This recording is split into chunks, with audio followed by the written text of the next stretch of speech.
नमस्कार, मैं हूँ जयवीर पुंडीर और आप देख रहे हैं हिमालय दर्पण उत्तराखंड। आज के इस खास कार्यक्रम में आप सभी का स्वागत है, अभिनंदन। आज के खास कार्यक्रम में मेरे साथ हैं बीपी नौटियाल जी, डॉक्टर बीपी नौटियाल सर, बहुत बहुत स्वागत है। और रघुवीर सिंह बिष्ट जी हैं, आपका भी सर बहुत बहुत स्वागत है। और दोनों लोग जो हैं जबरदस्त विशेषज्ञ हैं अपने अपनी फील्ड के। और रघुवीर सिंह बिष्ट जी भी जिस तरीके से आप देखते हैं हिल डेवलपमेंट मिशन के माध्यम से पहाड़ को आबाद करने के लिए काफी प्रयास कर रहे हैं लंबे समय से, और आगे की रणनीति भी तैयार की जा रही है। तो आपका स्वागत है। और जो लोग जुड़ रहे हैं इस कार्यक्रम को देख रहे हैं वो लोग भी शेयर जरूर करें, अपने विचार जरूर दें। और डॉक्टर साहब को आप पहले भी हिमालय दर्पण पर कई बार देख चुके हैं, कल्पतरु अभियान को लेकर बड़े जागरूक हैं। और एक किताब जो है वो हिल फाउंडेशन के माध्यम से बहुत सारे लोगों तक पहुंची भी है। फिर से मैं यहाँ से दिखा देता हूँ, ये किताब है कल्पतरु। और ये अभियान शुरू किया था पिछले दिनों। डॉक्टर साहब ने बहुत सारा 5 क्विंटल से भी ज्यादा बीजों का वितरण किया हिमालय दर्पण उत्तराखंड के माध्यम से। और पौधे भी उसके तैयार हुए हैं, नर्सरियां तैयार हुई हैं। अभी और भी बहुत सारे पौधे तैयार हुए हैं, उसके बारे में हम जानकारी लेना चाहेंगे। सर, किस तरीके से देख रहे हैं इस कल्पतरु के बारे में? थोड़ा सा जो आज हमारे नए दर्शक हैं उनको थोड़ा सा बता दीजिए कि ये पेड़ कितना महत्वपूर्ण है हम सब के लिए। जी जी हाँ, धन्यवाद। नमस्कार। जी नमस्कार बिश जी, और सभी श्रोताओं को नमस्कार। बहुत बहुत धन्यवाद हिमालय दर्पण का जी कि उन्होंने एक बार फिर आने का मौका दिया, और ख़ास तौर पर कल्पतरु के बारे में बताने के लिए आमंत्रित किया। उसके लिए तो सभी को धन्यवाद। ये कल्पतरु, जैसे कि आप जानते हैं, जैसे हमारे वेद पुराणों में कामधेनु का जिक्र है, वर्णन है जी जी कि ऐसी कामधेनु जो समस्त इच्छाओं की पूर्ति करती है। तो ऐसे ही कल्पतरु भी है। वेद पुराणों में ये भी लिखा गया कि कामधेनु की तरह ही कल्पतरु भी समुद्र मंथन से निकला। तो और ये कल्पतरु भी ऐसा ही है जो सभी आवश्यकताओं की पूर्ति करता है। इसका वर्णन संस्कृत साहित्य में भी है। और यहाँ पर हमने वैज्ञानिक तरीके से भी इसको साबित किया है कि ये कल्पतरु है। वास्तव में यह एक मूल वृक्ष है। चूरी के नाम से इसको नेपाल में जानते हैं, चूरा के नाम से कुमाऊं गढ़वाल में जानते हैं, और इगुंदी का नाम से इसको संस्कृत साहित्य में भी जाना गया है।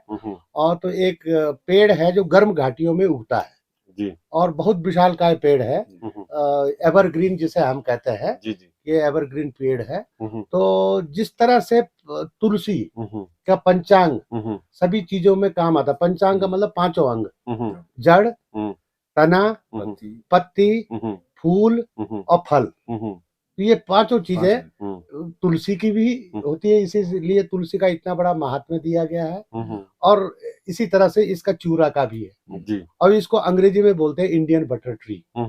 और इसका बॉटनिकल नाम है, बॉटनिकल नाम पहले इसका था मधुका इंडिका, फिर उसके बाद हुआ इसका नाम डिप्लोनेमा ब्यूटरेसिया, फिर इसका नाम हुआ बाद को आजकल जिसे बोलते हैं एसेंड्रा ब्यूटरेसिया। और मुख्य जो इसका वह है इंडियन बटर ट्री, इसलिए कहते हैं इसे क्योंकि इसके बीजों से अंदर जो गिरी होती है, इसके बीजों में तेल निकलता है, लगभग 70 से 72% तेल।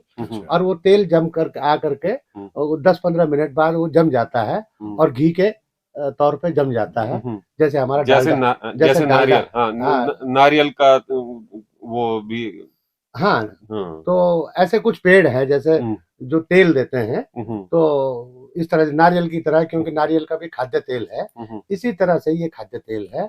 और नेपाल, सिक्किम, भूटान और कुमाऊं में इसको सदियों से, यानी कि प्राचीन काल से ही इसको खाते आ रहे हैं। और क्योंकि खाते आ रहे हैं तो ये खाद्य तेल की श्रेणी में तो है ही। इसके अलावा इसका औषधीय उपयोग भी है। तो ये तो सिर्फ एक उपयोग हुआ इसके फलों का, परंतु शुरुआत से अगर हम जब चलेंगे तो ये क्या है कि इसकी जो पत्तियां हैं ये बहुत अच्छा चारा है, तो पशुपालन में भी इसका उपयोग किया जाता है दुग्ध उत्पादन के लिए। और फिर इसकी जो टहनियां हैं वो ईंधन के काम तो आती हैं, पर जो तना है वो इमारती लकड़ी के काम पे आता है।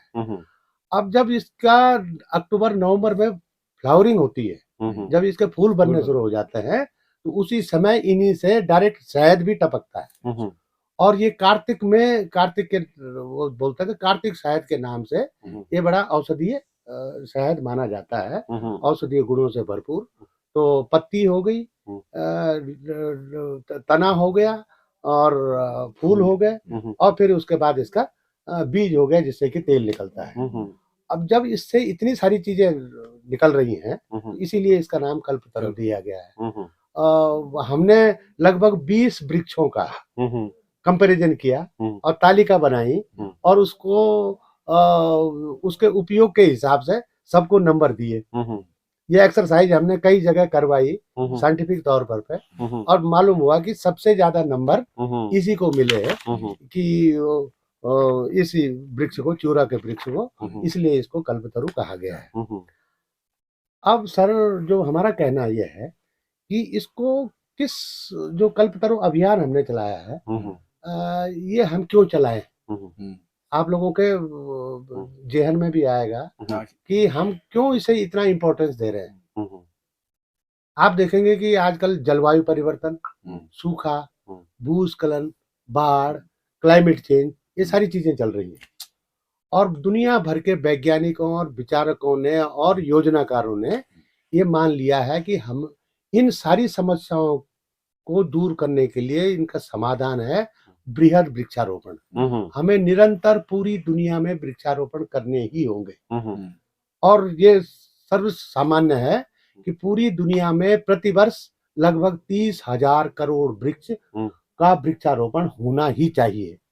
ये रिपोर्ट में यूनेस्को की रिपोर्ट में भी ये दिया गया है, यूएनडीपी की रिपोर्ट में भी। इकोसिस्टम को बचाने के लिए पूरी दुनिया में 30,000 करोड़। हमारे यहाँ हमारे देश में कम से कम 3,000 करोड़ और हमारे उत्तराखंड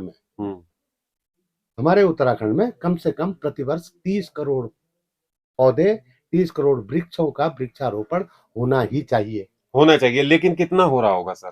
अब ये हमारे पास जो आंकड़े हैं, बहुत सही प्रश्न और सही क्वेश्चन आपने किया है कि अभी जो मैं आंकड़े देख रहा था फॉरेस्ट सर्वे ऑफ इंडिया की रिपोर्ट में या वन विभाग की भी जो अपनी एक वन सांख्यिकी आती है, तो उसमें उनका ये देखा हमने कि पूरी जो जितनी हमारे पास नर्सरी है, लगभग 300 नर्सरियां पूरे उत्तराखंड में है वन विभाग की, तो मात्र 3 करोड़ ही हम वृक्ष प्रजातियों को पैदा कर पाते हैं, उनका उत्पादन कर पाते हैं। तो वो 3 करोड़ पर्याप्त नहीं है उत्तराखंड के लिहाज से, जहाँ पर कि हमें भूमि संरक्षण भी चाहिए, जल संरक्षण भी चाहिए, छाया भी चाहिए, चारा पत्ती भी चाहिए, इमारती लकड़ी भी चाहिए और अन्य जो हमारे गौण वन उपज है वो भी चाहिए। तो ये 3 करोड़ बहुत कम है।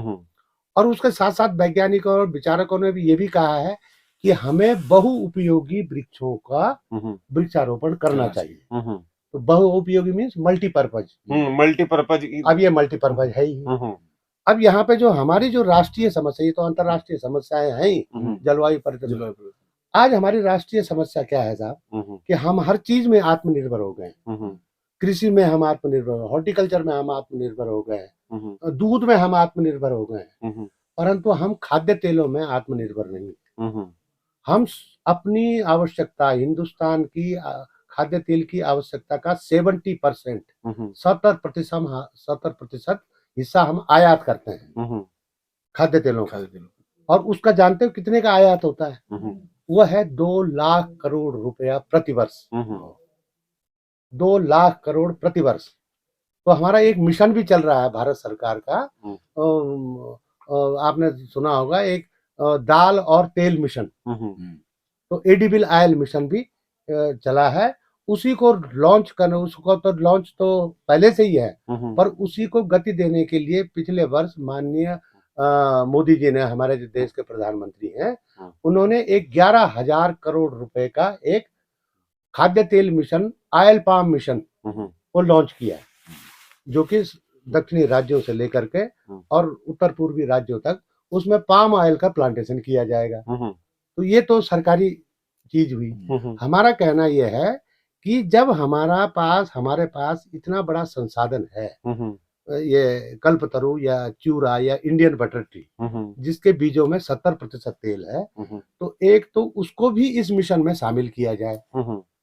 और मेरा सवाल यही था सर कि जी हाँ। जब इतना बड़ा सरकार के पास में ये सारी जानकारी है, आप क्योंकि सरकार में रहे हैं, पूर्व महाप्रबंधक नाबार्ड में भी रहे हैं, निदेशक रहे हैं, उद्यान विभाग में डीन रहे हैं, भरसार विश्वविद्यालय में, तो इस तरीके से तो क्या आपको लग रहा है कि भारत सरकार के संज्ञान में ये पेड़, इसको अभियान के रूप में भारत सरकार या अन्य सरकारें, अभी हम उत्तराखंड सरकार की ही बात कर लेते हैं, कल्पतरु अभियान को क्यों नहीं बढ़ावा दिया जा रहा है जब इतना महत्वपूर्ण वृक्ष है हमारे पास में? शास्त्रों में इसका उल्लेख है वो अलग बात है, वो तो, लेकिन मल्टीपर्पज यूज वाला, तो जी हाँ। ये किस तरीके से आप इसको देख रहे हैं? हाँ, ये भी बहुत अच्छा प्रश्न है कि सरकार क्यों इसके आगे इंटरेस्ट नहीं ले रही है, इसमें क्यों इंटरेस्ट नहीं ले रही है। तो उसके पीछे भी कई कारण है। एक तो हमारी सरकारी प्रक्रिया है। हालांकि इसको लाइमलाइट में लाने के लिए हमने 2005 में नाबार्ड की तरफ से पिथौरागढ़ में हम लोगों ने एक वर्कशॉप करी थी, जिसमें कि सभी विभागों के लोग भी और कुछ स्थानीय काश्तकार भी वो हुए थे। उस समय हमने ये असेसमेंट किया था कि कुमाऊं के जिलों में, खासतौर पे पिथौरागढ़, चंपावत, अल्मोड़ा, बागेश्वर में लगभग इसके 50,000 पेड़ हैं, जिनसे 30,000 पेड़ों से ये बीज निकाले जा रहे हैं। और तब हमारा अनुमान था कि लगभग हमारे पास 500 क्विंटल यानी कि 50 टन हमारे पास ये तेल निकल सकता है। और वो ट्रेडिशनल तौर पे सिलबट्टे पे पीस के, और ये जो पारंपरिक हमारी विधियां हैं उनसे तेल निकलता था। उसके बाद कुछ स्वैच्छिक संस्थाओं को हमने फंडिंग की नाबार्ड की तरफ से, तो उन्होंने कुछ तेल घानियां लगाई और उनसे तेल निकलना शुरू हुआ। परंतु वो स्थिति जैसे की तस बनी रही और उसमें बहुत ज्यादा वृद्धि नहीं हुई। उस वृद्धि का मुख्य कारण यह है कि उसके प्लांटेशन, यानी कि जो हमारा उत्पादन होना था, उत्पादन तो बीजों से होना है और बीज पेड़ों पे लगेंगे। पेड़ हमारे धीरे धीरे कम हो रहे हैं, लुप्त प्राय हो रहे हैं, क्योंकि इसकी लॉपिंग होती है, इसलिए भी लुप्त प्राय हो रहे हैं कि ये बहुत अच्छा चारा है। तो जब इसको चारा पत्ती के लिए काटते हैं तो ये फिर 3 साल बाद फल देगा, जब इसमें टहनियां, नई कोंपलें फूटेंगी, 1 साल ब्रांच बनेगी, फिर उसके बाद तीसरे साल इसमें फ्लावर आएंगे। तो इसमें ये अवरोध ये पैदा हुआ और इसका कुछ तो लुप्त हो रहे हैं पौधे, पेड़, और हमारा प्रोडक्शन कम हो रहा है। तो इसका एकमात्र साधन ही यही है कि हम इसका प्रोडक्शन, यानी कि इसका वृक्षारोपण ज्यादा से ज्यादा करें और तब जाकर के इसका उत्पादन बढ़ सकता है। इस सिलसिले में संयोगवश मैं निदेशक रहा हूँ उसमें, उद्यान विभाग में। तो हमने धारचूला में एक नर्सरी इसकी स्थापित की थी 2009 में, और उसमें हमने 10,000 पौधे इसके तैयार किए थे। तो उसमें हमने, और चंपावत वन विभाग में और पिथौरागढ़, इन लोगों ने भी अपने पौधालय स्टार्ट किए। परंतु ये इसमें सबसे बड़ी दिक्कत क्या है कि इसके पौधालय में ही सबसे बड़ी समस्या आती है। इसका बीज किया जो अंकुरण क्षमता है वो सिर्फ 21 दिन है। वैसे जो लाइफ टाइम है इसका 21 दिन। हाँ, 21 दिन है अंकुरण क्षमता, और इसकी अंकुरण क्षमता धीरे धीरे कम होती जाती है। तो हमने बीज उसमें समय का ध्यान रखना चाहिए और बहुत अटेंटिव होना चाहिए। कभी कभी बीज 15 जून के बाद पकते हैं, वो मिलने शुरू हो जाते हैं। कभी कभी 15 जुलाई के बाद मिलने शुरू होते हैं। वो वातावरण पे भी निर्भर करता है। तो उसके लिए सरकारी तंत्र से इतना अटेंटिव होना और उसी समय फंड्स की व्यवस्था, उसी समय पैसे की व्यवस्था होना, वो एक सरकारी तंत्र में ये संभव नहीं है। हाँ, ये सरकारी तंत्र में संभव नहीं है, ये एक बाधा है। तो और फिर उसके लिए ये जरूरी है कि एक ऐसा ग्रुप, कुछ ऐसे लोग जो जिसे बोलते हैं कि पीपल्स पार्टिसिपेशन, जन सहभागिता के माध्यम से अगर कुछ अटेंटिव लोग जो इसमें वो रखते हैं, इच्छुक लोग, वो अगर आगे आते हैं तो हम इस प्रक्रिया को जीवित कर सकते हैं या इस प्रक्रिया को गति दे सकते हैं कि हम सही समय पर सही जगहों से बीज एकत्रित करवाएं और तुरंत इसको पौधालयों में दे दें। तो ये प्रक्रिया हमने 2021 में अपनाई। ये जो अभी हमारे हम बात कर रहे हैं, ये हम प्रक्रिया अपना चुके हैं। डॉक्टर साहब ने वितरण किया है हिल फाउंडेशन के माध्यम से, और अब हमारे साथ में रघुवीर सिंह बिष्ट जी भी जुड़े हुए हैं। वो भी अब क्योंकि 20,000 पौधे डॉक्टर साहब ने बताया है जिनका अभी रोपण। अभी 20,000 नहीं, इस समय हमारे पास 30,000। आपको जानकर के प्रसन्नता होगी जी कि हमने 2021 में ये कार्यक्रम शुरू किया था। शुरू में हमने 2 कुंटल बीज मंगवाए पिथौरागढ़ से। एक निधि संस्था है, उन्होंने ग्रामवासियों से बीज कलेक्ट करवाए पिथौरागढ़ और चंपावत में, और फिर हम देहरादून लाए और देहरादून में हम कुछ नर्सरियों को बांट दिया। तो पहले साल तो हम स्पष्ट ये बताना चाहते हैं कि 2 कुंटल बीजों से मात्र हमारे पास 3,000 पौध ही तैयार हो पाए, जबकि 30,000 होनी चाहिए थी। लेकिन इस बारी 30,000 हो चुके हैं। और इस वर्ष हमने 4 कुंटल बीज मंगवाए और यही गढ़वाल की समस्त नर्सरियों को, चाहे वो विभागीय नर्सरियां हैं और चाहे वो स्वैच्छिक संस्थानों की हैं या कुछ व्यक्तिगत कारों ने भी इनको हमने वितरित किया। और हमारे पास गढ़वाल मंडल में इस समय 12,000 पौध हैं और 15,000 पौध हमारे कुमाऊं मंडल में है, चंपावत और पिथौरागढ़। तो हमारे पास कुल लगभग 25 से 30,000 पौध हमारे पास अगले साल के वृक्षारोपण के लिए तैयार है। तो सर, अब हमारे साथ में बिष्ट जी भी जुड़े हैं, हिल डेवलपमेंट मिशन से हैं और वो देख भी रहे हैं आगे की क्या इस तरीके की प्लानिंग है, वृक्षारोपण कब होना है, किस तरीके से उसकी रणनीति अभी से तैयार की जा रही है, और इसमें जन सहभागिता का होना बहुत जरूरी है। जिस तरीके से आपने बात की, सरकारें वाकई में ये वाला जो सिस्टम है, क्योंकि समय की बाध्यता रहती है उसमें भी, तो ये तो जन सहभागिता से ही संभव है।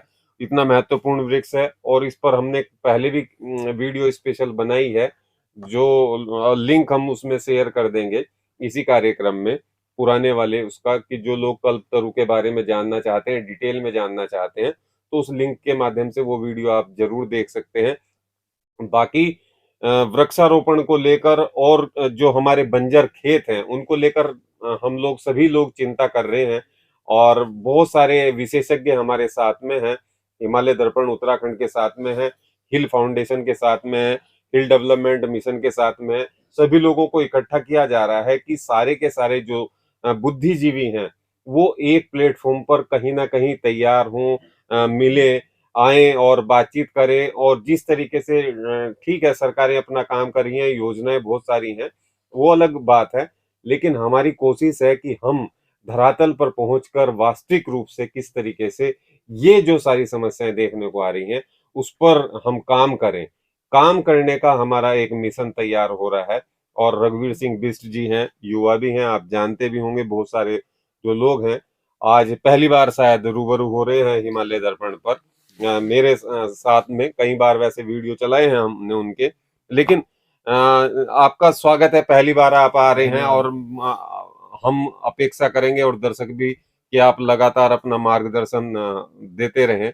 डॉक्टर साहब के साथ में आज अवसर भी मिला, पहली मुलाकात भी है, बेसिकली व्यक्तिगत तौर पर, बाकी कार्यक्रमों में मिलते रहे।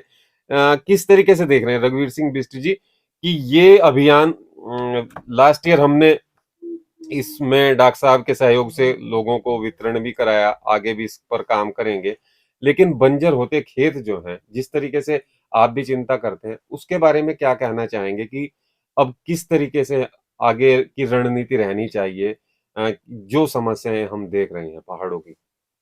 सबसे पहले तो मैं धन्यवाद करना चाहता हूँ आदरणीय पुंडीर जी का, हिमालय दर्पण का जी, और साथ ही डॉक्टर नौटियाल साहब का, जिन्होंने अपने दर्शकों को इस महत्वपूर्ण वृक्ष के बारे में जानकारी दी।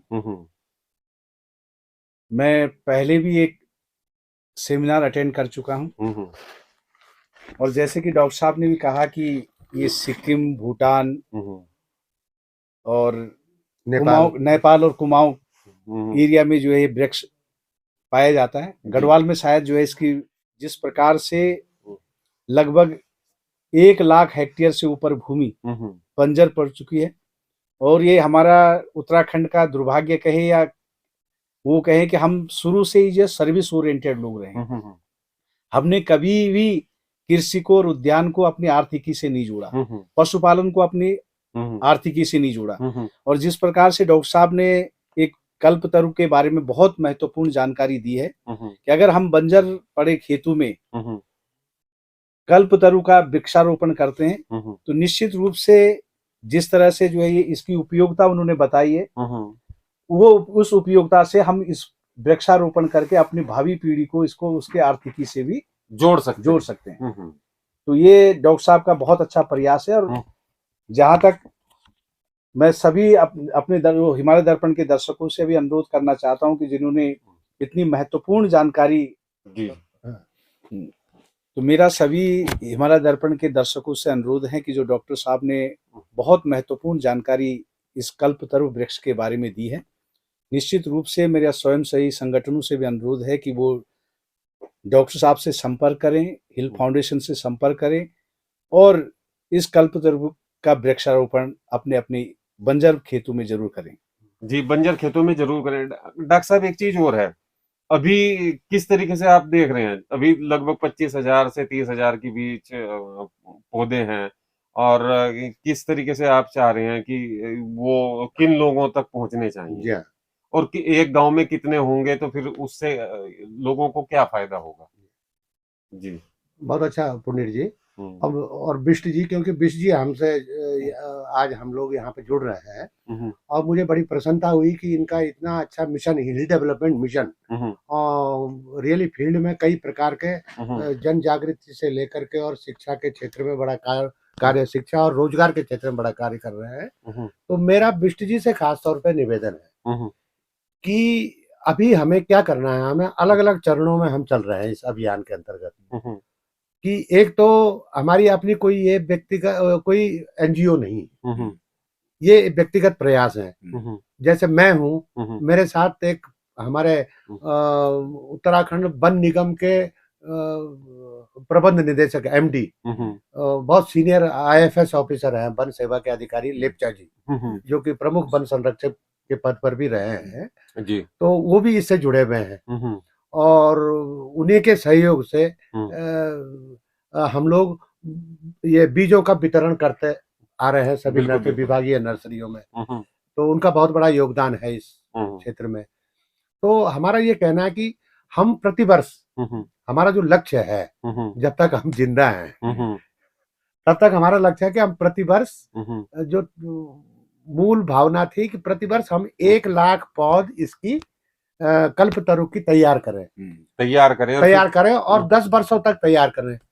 और 10 लाख पौध जब हमारे पास तैयार हो जाती हैं तो हम हर वर्ष इसको वृक्षारोपण करते रहें। परंतु इस समय के प्रथम चरण में हमारा निवेदन है बिष्ट जी से, स्वैच्छिक संगठनों से और जो दर्शक हैं, कि हम इस समय के जो 25,000 वृक्ष हैं उनको मातृ वृक्ष समझें। मातृ वृक्ष मीन्स मदर ट्रीज कहते हैं, जिनको कि जिनको कि हमें 100% तक जिंदा रखना ही रखना है। तो मेरा आप लोगों से निवेदन ये है कि हम अगले वर्ष के वृक्षारोपण की तैयारी अभी से करें, और इसको हम अभी अपने खेतों में न लगा करके हमारी जो संस्थाएं हैं, शैक्षणिक संस्थाएं हैं, या हमारे जो संस्थान है, या हमारे स्वयंसेवी संगठनों के जो अपनी लैंड है, उनमें हम इन वृक्षों को लगाएं, जिससे कि वो सुरक्षित रहे और कम से कम हमारे पास उसकी देखभाल हो सके, और वो 25,000 वृक्ष हमारे 100% तक जिंदा रहे, जो आगे 8 वर्षों के बाद फल फूल देंगे। फिर अगले साल की रणनीति हम यही करेंगे, इस प्रकार से करेंगे। और हमें ये चिन्हित करना होगा, क्योंकि ये मुख्य तौर पर ये वन वृक्ष है, ये अभी हॉर्टिकल्चर का या उद्यान का वृक्ष नहीं बना है। तो इसे हमें या तो वन पंचायतों में, खेतों के आसपास, और जैसे कि बिष्ट जी ने कहा कि जो हमारे खेत या गांव बंजर हो गए, वहां पर हमें इनको काफी दूरी पे, यानी कि 10-10 मीटर की दूरी पे, इवन 20 मीटर की दूरी पे इनको लगाना है, क्योंकि ये बहुत बड़े होते हैं। और सड़कों के किनारे जिससे आने छाया वाले भी समय, जिस समय छाया भी छाया मिल भी मिल सके, सके। और आने वाले समय में जब ये बड़े होंगे, इनसे बीज एकत्रित होंगे, तो सड़कों के किनारे जब हमारे पास दोनों तरफ ये लगेंगे, तो हमें निरंतर इनसे बीज मिलते रहेंगे, और ये बीज जो है मिलों में जाएंगे। तो हमें 8 से 10 वर्षों तक इसको बड़े धैर्य से इसको इनका वृक्षारोपण करना है। तो एक योजनाबद्ध तरीके से हमें इनका वृक्षारोपण करना है। बिल्कुल योजनाबद्ध तरीके से वृक्षारोपण होगा बरसात में, और खासकर हरेला पर्व पे, हरेला पर्व पर हम कोशिश करेंगे कि उससे हाँ। पहले वितरित हो जाए और उसी दिन रोपण हो जाए। तो कोई इस तरीके का प्रोग्राम तैयार करेंगे जी। मैं आपसे एक निवेदन ये भी करना चाहूंगा जी कि पिछले वर्ष कुछ व्यक्तिगत काश्तकार, कुछ नौजवान हमारे पास थली सैंड से, चमोली से, पौड़ी से, टिहरी से कुछ नौजवान आए और वो हमसे बीज ले गए। तो हमारा अब आप लोगों से भी ये निवेदन है, जो उनके पास पौध हैं, चाहे वो 1000 पौध है, 2000 पौध है, 100 पौध है, 200 पौध है, वो हमने उन्हें रोजगार से जोड़ना है। वो पौध की कीमत हमने लगाई है कि व्यक्तिगत पौधालयों में एक पौध की कीमत लगभग 25 रुपए आती है। तो हमें इस चीज के लिए भी तैयार रहना है कि जो हम व्यक्तिगत पौधालयों को या व्यक्तिगत पौधालयों के पास जो ये कल्पतरु के पौध है, उन्हें हमें अगले वर्ष वृक्षारोपण के लिए खरीदना है। अब कैसे हमें इन्हें खरीदना है, इस बारे में हमें सोचना होगा, इस पर विचार करें। डॉक्टर साहब, जैसे आपने कहा, एक्चुअली में ये हरीश रावत जी ने भी एक नीति बनाई थी, मेरा पेड़ मेरा धन। अगर उस तरह से जो है सरकार भी इन कल्प वृक्ष के उसको जो है अडॉप्ट कर सकती है, और फिर ग्रामीणों को वृक्षारोपण के लिए प्रेरित करे, और उनसे कहे कि भाई ये पेड़ लगाओ, और उसके बाद जो है आपको, जैसे इन्होंने नीति बनाई थी कि भाई उस पेड़ को लगाने पर उनको जो है पैसे भी दे दिए जाएंगे, तो लोग जो है खुशी खुशी पेड़ भी लगाएंगे और उसकी जो है देखभाल, वो पेड़ तभी पेमेंट उनको तभी होगी जब उसकी जो है वो मॉनिटरिंग भी करेंगे और देखभाल भी करेंगे। बहुत सुंदर, बहुत सुंदर। ये आपने बहुत अच्छी याद दिलाई कि ये ऑलरेडी एक नीति है बनी हुई, और मेरा पेड़ मेरा धन, मेरा पेड़ मेरा धन। तो ये हमें इसको आगे बढ़ाना है। मेरा ये आपसे ये भी निवेदन है कि अगले वर्षों से, मतलब हमें ग्रामीण क्षेत्रों में रोजगार देना है। तो इसमें सबसे पहला रोजगार तो यही है कि कुछ बेरोजगार नवयुवक, युवक युवतियां, महिलाएं अपने नर्सरी से भी, अपनी नर्सरी यानी कि इसकी पौध उत्पादन से ही अपना रोजगार प्राप्त कर सकते हैं। मान लीजिए कि जो थली सैंड वाले युवक हैं, उन्होंने अगर 1000 पौध उगाई है किसी ने, तो अगर हमने 25 रुपए के हिसाब से खरीदते हैं तो 25,000 रुपए उनको मिल जाते हैं। जैसे सरकार भी खरीद सकती है, और सरकार भी खरीद सकती है। तो हम ऐसी व्यवस्था करेंगे, सरकार तक भी अपनी आवाज को पहुंचाएंगे। इस तरह का प्रपोजल रख सकते हैं सरकार के पास कि हमारे पास जो पिछली सरकार ने योजना चलाई थी, मेरा धन मेरा पेड़, हाँ, उसको जो है आप लागू करिए, और उस पे जो है कल्पतरु के नर्सरी जिन्होंने वो किया है, उससे जो है सरकार खरीदे, और फिर उसके बाद जो है हरेला पर्व उसको जो है रोपण करें।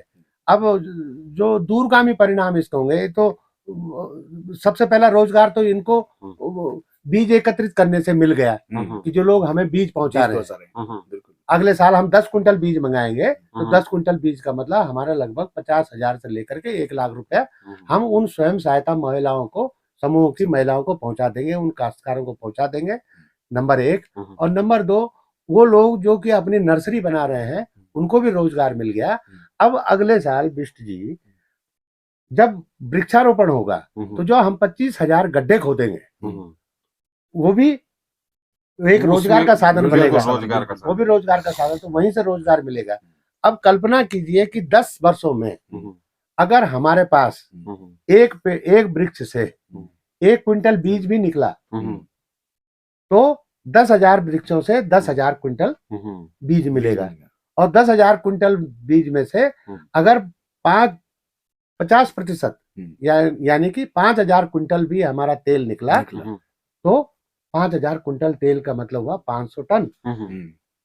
तो हमें 10 वर्षों के भीतर भी ही ये सारी चीजें मिलनी हो जाएगी। तो खाद्य तेलों का अगर संकट इसका हम भी खत्म हो 50%, सकता है। हाँ, अगर हम इसका 50% भी रखें तो 10 साल के, मतलब हमारा जो पहला वृक्षारोपण है, अगर हम 10,000 पौधों से भी हमें ये मिला तो हमें पहले ही साल, मतलब पहले ही चरण में हमें लगभग 500 टन तेल मिल जाएगा। और 500 टन अन्य 500 टन जो हमारी खली मिलेगी, उस खली से हमारे जो उत्पाद बनेंगे, पदार्थ बनेंगे, चाहे धूप है, अगरबत्ती है, खाद है, कई और प्रकार के भी साबुन है, कई चीजें बनेंगी। तो ये एक रोजगार का साधन होगा। इतना भी आप जरा सोचिए कि जब हमारे पास बीजों का उत्पादन बढ़ेगा तो हमारी उतनी तेल घानियां भी लगेंगी। बिल्कुल। मेरा अपना अनुमान है, जो हमने अपना एस्टिमेट किया है कि 1,000 वृक्षों पर एक तेल घानी अवश्य लगेगी। तो अगर 2 गांव के बीच में भी एक तेल घानी लगी तो 10 वृक्षों, 10,000 पौधों से लगभग हमारे पास 500 तेल घानियां लगी। यानी कि मशीनें लगा के तेल आने वाले समय में जब इतना जबरदस्त रूप से कल्पतरु आपके पास में होंगे, चारों तरफ कल्पतरु होंगे, तो फिर जाहिर सी बात है कि तेल निकालने के लिए आपको मशीनरी की जरूरत पड़ेगी और उससे भी रोजगार मिलेगा। प्रति तेल घानी 2 व्यक्तियों को रोजगार मिलेगा।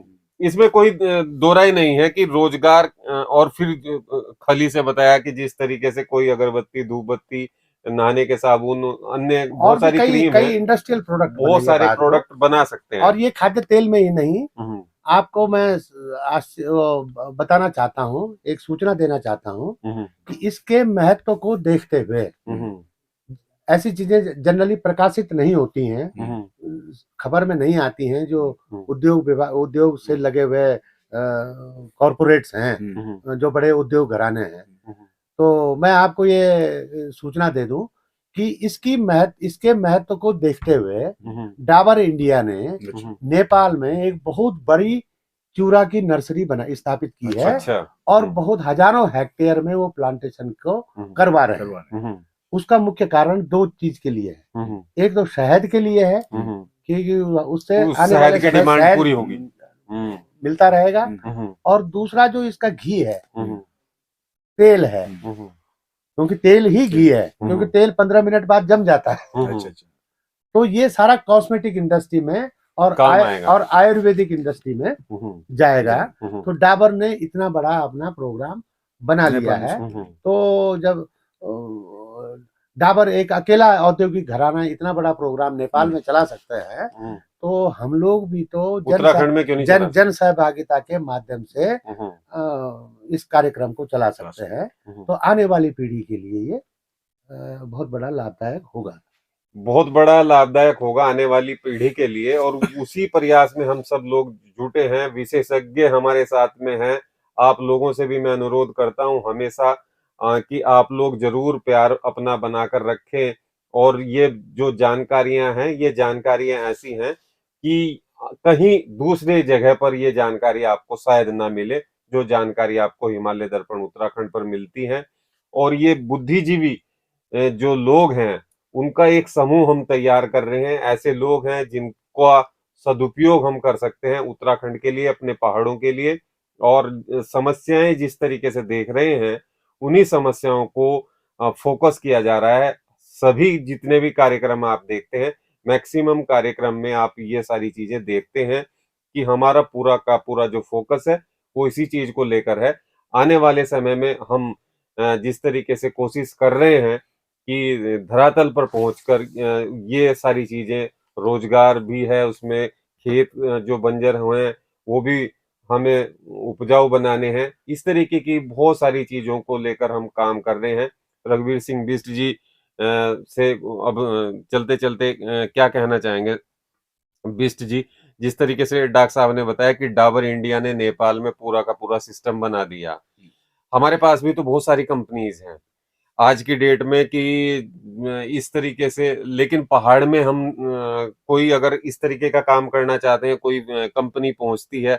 अभी डॉक्टर साहब ने तो चलिए डाबर इंडिया का नेपाल का बता दिया। हमारे यहाँ हिमालयन ड्रग कंपनी है ड्रग और वो इस तरीके से काम कर रहे हैं, वो उनके अपने इस तरीके की नर्सरी हैं, इस तरीके के काम हैं, बहुत सारे हैं, पतंजलि भी हो गया एक।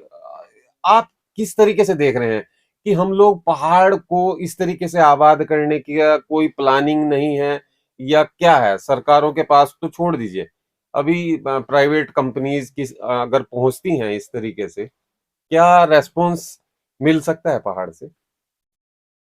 पंडित जी, दुर्भाग्य ये रहा कि चाहे प्राइवेट कंपनियां भी रहेंगी, उनका कार्य क्षेत्र भी जो है हरिद्वार, देहरादून, उधम सिंह नगर से ज्यादा पहाड़ों में नहीं जा पाया। हमें जो है इच्छा शक्ति की जरूरत है। हमें जो है उन तक अप्रोच करने के लिए कोई एक ऑर्गेनाइजेशन की जरूरत है जो डाबर इंडिया तक जो है अपनी बात पहुंचा सके। जो अन्य कंपनी, हिमालय ड्रग की बात आप कर रहे हो, क्योंकि इनका कार्य क्षेत्र भी अभी तक जो है मैदानी क्षेत्र रहा है। ये कंपनियां भी जो है वहां तक नहीं पहुंच पाई, चाहे मेडिसिनल प्लांट, उनको नर्सरी बनानी हो, ये करना हो, लेकिन वो जो है इन मैदानी जिलों तक ही है। उनको पहाड़ में अभी तक जो है उनको किसी ने अभी तक उनको अप्रोच नहीं किया। और मुझे पूर्ण विश्वास है कि डॉक्टर साहब जैसे बुद्धिजीवी विशेषज्ञ लोग अगर ये संस्था बनाते हैं, एक ऑर्गेनाइजेशन खड़ी करते हैं, तो ये लोग जो है इनके पास विजन है, ये उस फील्ड के महारत इनको हासिल है, तो ये निश्चित रूप से जो है इन कंपनियों से संपर्क करके पहाड़ में भी जो है इसी तरह की नर्सरियां वो करने के लिए उनको प्रेरित कर सकते हैं और कह सकते हैं जी। उससे डॉक्टर साहब आपको क्या लग रहा है, ये पॉसिबल हो जाएगा? नहीं, अगर बिल्कुल सही कहा बिष्ट जी ने कि हमें उन लोगों को भी अप्रोच करना चाहिए। जैसे नाम आपने लिए हैं, बहुत बड़े बड़े नाम हैं, पतंजलि हुआ, ये तो हिमालय ड्रग्स तो बहुत पुराना है। हाँ, बहुत पुराना है। उन लोगों से भी हमें संपर्क करना चाहिए, परंतु उनके साथ में भी यही, उनका भी कहना यही है, हम संपर्क में हैं कई और इश्यूज में, उनका भी कहना यही है कि जब तक हमारा प्रोडक्शन, उत्पादन उस लायक न हो कि वो फैक्ट्री में जाकर के उत्पादन के लायक हो जाए, तब तक वो भी इसमें इंटरेस्ट नहीं लेते हैं। तो हमें इसीलिए इसको उत्पादन को बढ़ाने के लिए यही प्रक्रिया है कि हम सबसे पहले ज्यादा से ज्यादा पौध तैयार करें, और पौध तैयार करने के बाद हम उसका वृक्षारोपण करें, और फिर वृक्षारोपण के बाद फिर वो चीजें फिर बाद में आएंगी, नेपाल में शायद ये बाद में आएंगी। तो इतना तो हमें धीरज रखना पड़ेगा कि हमें 10 सालों तक प्रयास करना ही पड़ेगा। जो बच्चा आज 10 साल का है, उस बच्चे ने 20 में, जब वो 20 साल का पहुंचेगा, यानी कि वो जो हमारी तीसरी पीढ़ी है, वो पीढ़ी को इसका फायदा मिलेगा। तो मैं थोड़ा सा डॉक्टर साहब की बात को माफी चाहता हूँ। एक्चुअल में हम लोगों का जो माइंड सेट है वो कभी भी आर्थिकी से नहीं जुड़ा। हम पहले भी चर्चा कर रहे थे कि हमारे यहाँ जो घरों के आगे पेड़ लगाते थे वो केवल अपने खाने के लिए, हाँ, अपने उपयोग के लिए वो करते थे कि अपने उपयोग तक सीमित रखते थे।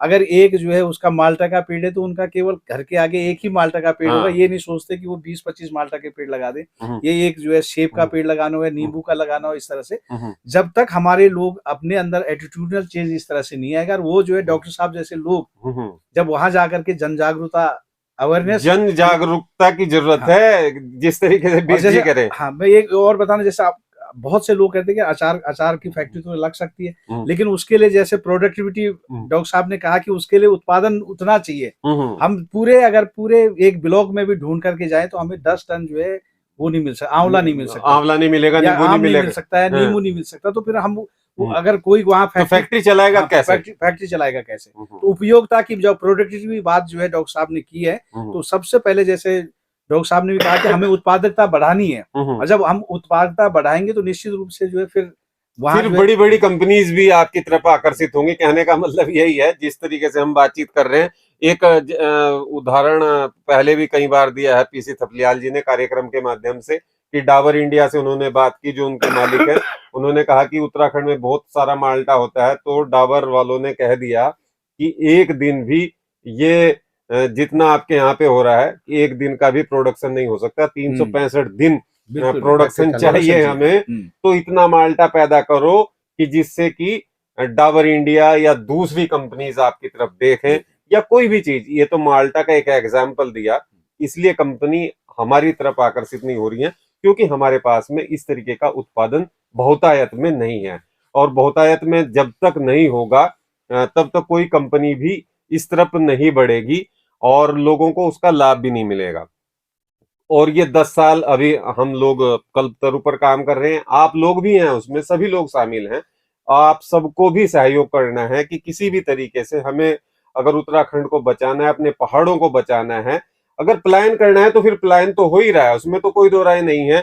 1,000 हेक्टेयर 1 लाख हेक्टेयर बंजर भूमि हो गई है, लेकिन डॉक्टर साहब ने कहा है कि अब ये और ज्यादा बढ़ गई है। हाँ। और सरकारी आंकड़ों में 2 लाख हेक्टेयर है, 2 लाख हेक्टेयर है और सरकारी जो भूमि है वो 4 लाख के करीब हो वो गया। 4 लाख बंजर भूमि है, 4 लाख हेक्टेयर बंजर भूमि जी है, वो इतनी हो चुकी है। अब आप अनुमान लगा सकते हैं कि फिर उसमें क्या होगा। जिस तरीके से ये सारी चीजें हो रही हैं, बहुत सारे लोग अच्छा काम भी कर रहे हैं, हम ये नहीं कह रहे हैं, लेकिन ज्यादातर जो है खेत खाली हो रहे हैं। और ये बहुत बड़ी समस्या खेत ही नहीं, वन जी, भूमि भी बंजर है, हम्म, जहाँ पर कि हमें भूमि और जल संरक्षण के लिए वृक्षारोपण करना ही करना है, ये हमारी आवश्यकता और अनिवार्यता है।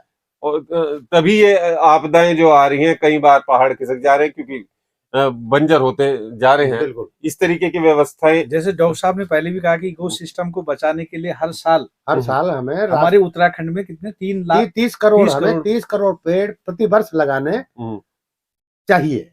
और जब हमें वृक्षारोपण करना ही करना है तो फिर ऐसा वृक्षारोपण क्यों ना किया जाए जो हमें सब कुछ दे, बहुउपयोगी हो। परंतु ये याद रखें वो पुंडित जी और बृष्टि, ये भी आप अपने ध्यान में रखें, अपने दर्शकों को बताएं कि ये गर्म घाटियों का, ये कल्पतरु जो है गर्म घाटियों का वृक्ष है, 5,000 फीट से नीचे।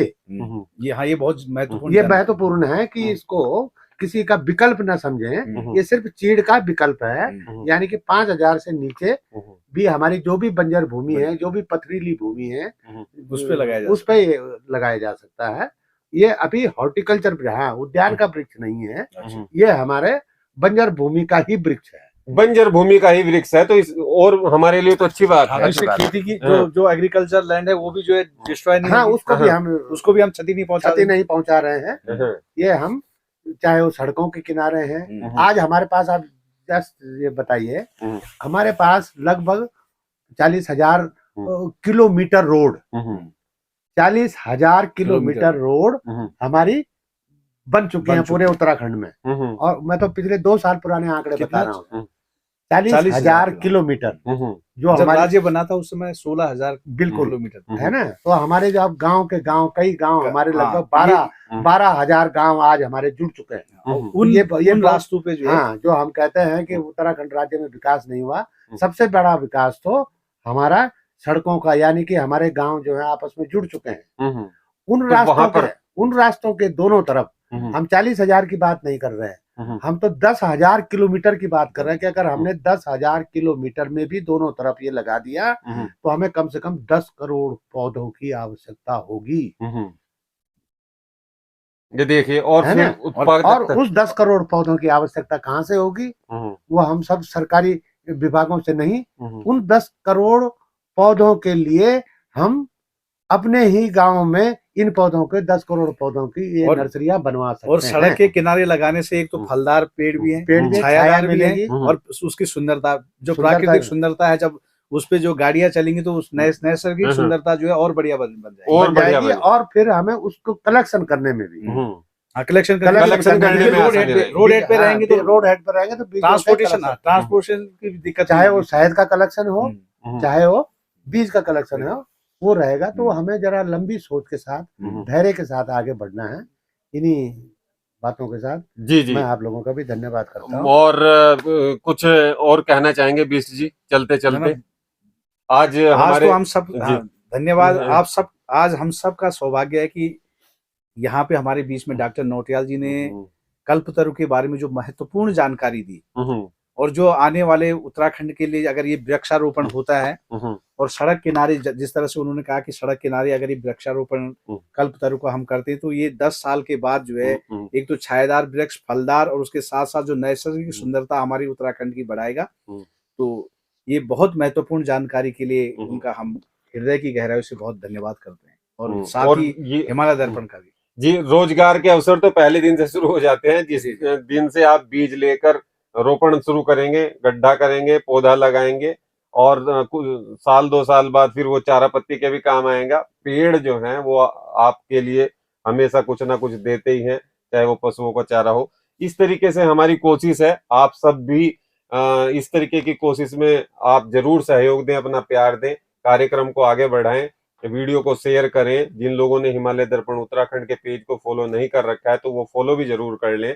अन्य लोगों को भी फॉलो करने के लिए आप बोल सकते हैं कि आप इस को फॉलो जरूर करें, जिससे कि ज्यादा से ज्यादा लोगों तक ये जानकारी पहुंच सके। तो बने रहने के लिए मैं आप सबका धन्यवाद करता हूं, आभार करता हूं, खासकर डॉक्टर साहब हमारे साथ में जुड़े आज, और बिष्ट जी, और सभी दर्शकों का धन्यवाद, आभार, नमस्कार। बने रहिए, देखते रहिए हिमालय दर्पण उत्तराखंड। जय उत्तराखंड, जय देव। जय, धन्यवाद। ये आपने बहुत